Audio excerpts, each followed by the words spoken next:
And now we look at the new Sony smartphone against another of the top smartphones in the market. It's Joshua Vergara from Android Authority. What's going on, everybody?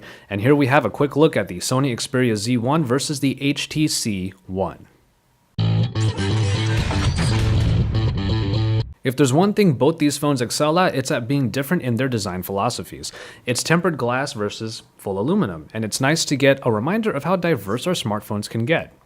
The HTC One is the aluminum-clad phone with a very smooth back that could slip out if you're not careful. At 4.7 inches on its screen, the One did fill up all that extra space with the front-facing speakers. Contrast that with the glass-encased Xperia Z1, which takes a very rectangular, flat, and angled corner look in order to bring a different look and feel. The silver power button is on the side, and the 5-inch screen is actually not too hard to handle. In this case, it really comes down to your preference and look and feel. Do you want the metallic look of the HTC One or the decisive feel of the Xperia Z1's corners and flatness? Either way, you'll have a great looking phone. The display situation is somewhat a battle of sizes, but the quality is high up there for both. The 4.7-inch display on the HTC One is a Super LCD screen capable of 1080p resolution. As one of the few screens under 5 inches but still 1080p, it's a great performer that brings more than adequate levels of brightness and vibrancy. The same can be said for the triluminous 5-inch screen on the Xperia Z1, which is backed by the X-Reality engine. The end result is a display experience that is much like holding a small Sony TV. Both are great performers, and as you can see here, both do well under the bright lights of the Sony booth.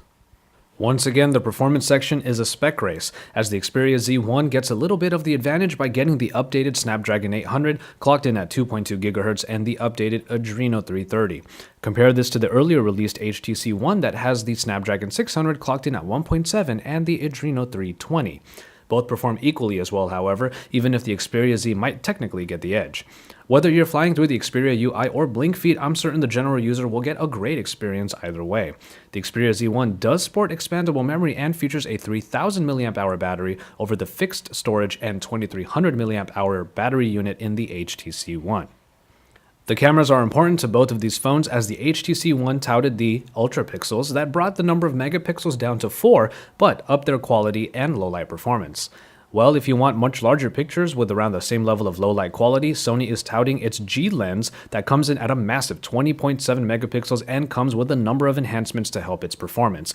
And while HTC might have Zoe to consolidate your photos and videos in a nice manner, Sony opened up its camera to downloadable app enhancements that help you get really creative. And finally, in software, we look at the somewhat stock-like experience in the Xperia UI over the addition of Blink Feed in Sense. Both HTC and Sony keep things pretty simple in the big picture, as the small apps and Sony apps like the Walkman are the additions in the Z1, and then the news and social media aggregator in Blink Feed helps bolster the Sense UI. For the most part, you'll be getting a pretty classic Android experience either way, with no real enhancements in terms of navigation other than the different additions that Sony and HTC put in. And so, there you have it. Both of these phones managed to achieve simplistic elegance while still being quite different in their own rights. HTC's phone has made waves for the company, and Sony hopes that that same trend happens with this next release. For more on the Xperia Z1, stick with us here on Android Authority as we bring you the latest from IFA in Berlin.